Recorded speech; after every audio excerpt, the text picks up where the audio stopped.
পশ্চিম এশিয়ায় পরিস্থিতি এখনো উত্তপ্ত। ইরানকে মাটিতে মিশিয়ে দেওয়ার হুমকি দিয়েছে আমেরিকা। শত্রুর উদ্দেশ্য সফল হবে না, পাল্টা হুঁশিয়ারি ইরানের।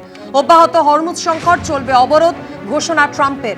হরমুজ প্রণালীতে এলে শুল্ক আদায় করা হবে, জলের তলায় মাইন বিছানোর হুঁশিয়ারি দিয়েছেন তেহরান। এমন কিছু চেষ্টা করলে বড় ভুল করবে ইরান, পাল্টা হুমকি দিয়েছেন ডোনাল্ড ট্রাম্প। ট্রাম্পের মধ্যস্থতায় ইসরায়েল এবং লেবাননের মধ্যে সংঘর্ষ বিরতির মেয়াদ বেড়েছে ৩ সপ্তাহ।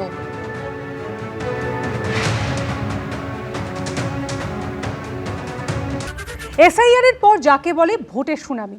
স্বাধীনতার পর পশ্চিমবঙ্গে সর্বোচ্চ ভোটদান হলো এবারের বিধানসভা নির্বাচনে। ভোট পড়ল 91.78%। সবচেয়ে বেশি ভোট পড়েছে দক্ষিণ দিনাজপুরে 94.37%। শুরু হয়ে গেল ভোট যুদ্ধ। সকাল থেকে বুথের বাইরে ভোটারদের লম্বা লাইন। কয়েকটি ঘটনা ছাড়া কার্যত উৎসবের মেজাজে ভোট দিলেন ভোটাররা। স্বাধীনতার পর পশ্চিমবঙ্গের রেকর্ড ভোট পড়ল 92.35%। 96% বা তার বেশি ভোট পড়ল 10টি বিধানসভা আসনে। চুরমার হয়ে গেল পুরনো সব রেকর্ড। ঐতিহাসিক ভোট হলো পশ্চিমবঙ্গে। সবচেয়ে বেশি ভোট পড়েছে কোচবিহার ও দক্ষিণ দিনাজপুরে। সেখানে ভোটের হার 95%-এরও বেশি। তারপরেই রয়েছে বীরভূম ও জলপাইগুড়ি, যেখানে ভোট পড়েছে 94%-এর বেশি। মুর্শিদাবাদ, মালদা ও উত্তর দিনাজপুরে 93%-এর বেশি। প্রায় 92% ভোট পড়েছে ঝাড়গ্রাম, পশ্চিম মেদিনীপুর ও বাঁকুড়ায়। আলিপুরদুয়ার, পূর্ব মেদিনীপুর ও পুরুলিয়ায় পড়েছে 90 থেকে 91% ভোট।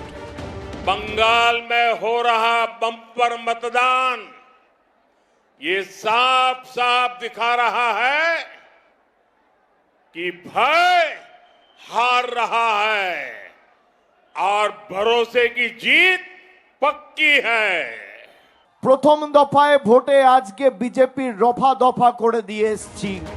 প্রথম দফায় বৃহস্পতিবার ভোট গ্রহণ হলো 16টি জেলার 152টি আসনে। আর সময় যত এগোলো উপচে পড়ল ইভিএম। নির্বাচন কমিশন সূত্রে খবর, সকাল 9টা পর্যন্ত ভোট পড়ে 18.76%। সকাল 11টায় সেই হার দাঁড়ায় 41.11%। 62.11% ভোট পড়ে যায় দুপুর 1টা পর্যন্ত। দুপুর 3টেই প্রদত্ত ভোটের হার দাঁড়ায় 78.77%। বিকেল 5টা পর্যন্ত ভোট পড়ে 89.93%। শেষ অবধি সেই হার দাঁড়ায় 92.35%, যা রেকর্ড। বিশেষজ্ঞদের একাংশের মতে এই রেকর্ড ভোট পড়ার নানা কারণ হতে পারে। এসআইআর এর পর এবার প্রথম ভোট, তাই ভোট দিতে না পারলে নাম কাটা যেতে পারে, এই আশঙ্কায় দলে দলে মানুষ ভোট দিতে বের হয়েছেন। দ্বিতীয়ত, প্রচুর ভোট পড়ার অর্থ হতে পারে তুমুল প্রতিষ্ঠান বিরোধী হাওয়া, অর্থাৎ শাসকের বিরুদ্ধে ভোট। তৃতীয়ত, এবার যেহেতু এসআইআর এর ফলে ভোটার তালিকা একেবারে স্বচ্ছ হয়েছে, কোনো মৃত বা ডুপ্লিকেট ভোটার থাকার সুযোগ নেই, তাই মানুষ নিজের অধিকার প্রয়োগে সকাল থেকেই বুথমুখী হয়েছেন।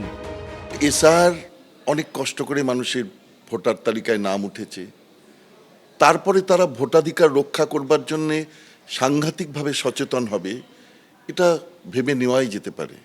যখনই এই পরিমাণ ভোট হয় তখন একটা অ্যান্টি ইনকামবেন্সি ট্রেন্ড থাকে। ছাপ্পা ভোট, এই ভোটটা যেটা এতদিন মবিলাইজ করা হতো বিভিন্ন বাহিনীকে দিয়ে, সেটা সম্পূর্ণ ফাঁকা থাকছে, খালি থাকছে। তাহলে খুব স্বাভাবিকভাবেই শাসক দলের পক্ষে সেটা ভালো লক্ষণ নয়। ভোট শতাংশ রেকর্ডভাবে এসেছে প্রায় 90%-র ওপরে। তার একটাই সাধারণ ব্যাখ্যা, সেটা হচ্ছে প্রতিষ্ঠান বিরোধিতা। সাধারণ মানুষ একে তো এসআইআর-এর পরে সংঘবদ্ধভাবে তাদের ভোটদান দিয়েছে, তার কারণ তারা তাদের ভোটাধিকারটা এবার অনেক গুরুত্বর সাথে প্রয়োগ করেছে। এই ভোটদান আসলে কিন্তু শাসক দলের একটা বড় চিন্তার কারণ।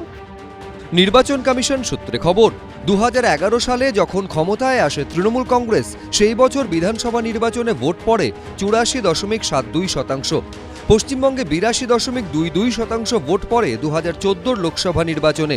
2016 সালের বিধানসভা নির্বাচনে ভোটের হার ছিল 83.02%। পশ্চিমবঙ্গে 81.76% ভোট পড়ে 2019 লোকসভা নির্বাচনে। 2021 সালের বিধানসভা নির্বাচনে সেই হার ছিল 82.30%। 2024 সালের লোকসভা নির্বাচনে পশ্চিমবঙ্গে ভোট দানের হার ছিল 79.55%-এর বেশি।